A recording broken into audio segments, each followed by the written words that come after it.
ബലാത്സംഗ കേസുകളിൽ പ്രതികളായ താരങ്ങളുടെ മുൻകൂർ ജാമ്യാപേക്ഷ ഇന്ന് കോടതിയിൽ. നടൻ സിദ്ദിഖ് സമർപ്പിച്ച മുൻകൂർ ജാമ്യാപേക്ഷ ഇന്ന് ഹൈക്കോടതി പരിഗണിക്കും. എം മുകേഷ് MLA-യുടെ മുൻകൂർ ജാമ്യാപേക്ഷയിൽ എറണാകുളം പ്രിൻസിപ്പൽ സെഷൻസ് കോടതിയിൽ വാദം തുടരും.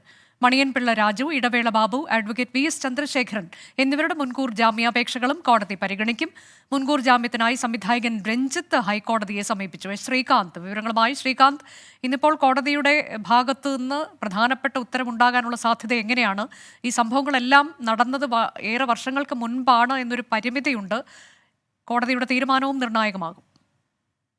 അനുജ, കോടതിയിൽ നിന്നും ഇന്നത്തെ പ്രധാന അപ്ഡേറ്റ്സ് ഇനി പറയും വിധമാണ്. അതായത് മുകേഷ്, ഇടവേള ബാബു, മണിയൻപിള്ള രാജു, VS ചന്ദ്രശേഖരൻ ഉൾപ്പെടെയുള്ള ആളുകളുടെ ഹർജി ഇപ്പോൾ പ്രിൻസിപ്പൽ സെഷൻസ് കോടതി പരിഗണിക്കുകയാണ്. അവരുടെ എല്ലാം മുൻകൂർ ജാമ്യാപേക്ഷയാണ് നിലവിൽ ഈ കീഴ്ക്കോടതി പ്രിൻസിപ്പൽ സെഷൻസ് കോടതി പരിഗണിക്കുന്നത്. അത് ഇപ്പോൾ പരിഗണിച്ച് തുടങ്ങിയിട്ടുണ്ട്. അല്പസമയത്തിനകം ഇതുമായി ബന്ധപ്പെട്ട് കൂടുതൽ തെളിവുകൾ മുകേഷിന്റെ അഭിഭാഷകൻ സമർപ്പിക്കും എന്ന് അറിയിക്കുകയും ചെയ്തിട്ടുണ്ട്. ഇന്നലെ അദ്ദേഹം കുറെ വാട്സപ്പ് ചാറ്റുകളും അതോടൊപ്പം ഫോൺ കോൾ റെക്കോർഡിംഗ്സും കോടതി മുൻപാകെ സമർപ്പിച്ചിരുന്നു. ഒരു പക്ഷേ ഇന്ന് പൂർണ്ണമായും വാദം കേട്ട് വിധി പറയാനായി മാറ്റാനാണ് സാധ്യത. പോലീസിനെ സംബന്ധിച്ചിടത്തോളം കേസിൽ ഈ റിപ്പോർട്ട് സമർപ്പിക്കുന്നതിന് 3-4 ദിവസമേ കിട്ടിയിരുന്നുള്ളൂ. അതിന്റെ പരിമിതിയുണ്ട്.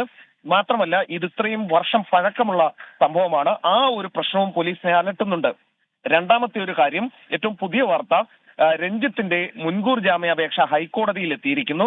ബംഗാളി നടി നൽകിയ പരാതിയുടെ അടിസ്ഥാനത്തിൽ ലൈംഗികാതിക്രമ പരാതിയിൽ മുൻകൂർ ജാമ്യം ആവശ്യപ്പെട്ടാണ് രഞ്ജിത്ത് ഇപ്പോൾ ഹൈക്കോടതിയെ സമീപിച്ചിരിക്കുന്നത്. അതും ഇന്നിപ്പോൾ കോടതി പരിഗണിക്കും. ശരി, ശ്രീകാന്താണ് വിവരങ്ങൾ നൽകിയത്. സംവിധായകൻ VK പ്രകാശിന് കുരുക്ക് മുറുകുന്നു. ലൈംഗികാരോപണ പരാതിയിൽ യുവതിയുടെ മൊഴി സാധൂകരിക്കുന്ന തെളിവുകൾ അന്വേഷണ സംഘത്തിന് ലഭിച്ചു.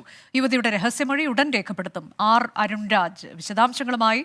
അരുൺരാജ്, ഇതിപ്പോൾ ഈ സംഭവം ഉണ്ടായതിനെ കുറിച്ചൊക്കെ യുവതി നേരത്തെ വിശദമായി തന്നെ കാര്യങ്ങൾ വ്യക്തമാക്കിയതാണ്. ഇപ്പോൾ അതേ സ്ഥലത്ത് തന്നെ ഈ യുവതി പറഞ്ഞ ഇടത്ത് ഇദ്ദേഹം മുറിയെടുത്തിട്ടുണ്ട് എന്നതടക്കമുള്ള തെളിവുകളാണോ ഇപ്പോൾ അന്വേഷണ സംഘത്തിന് ലഭിച്ചിട്ടുള്ളത്?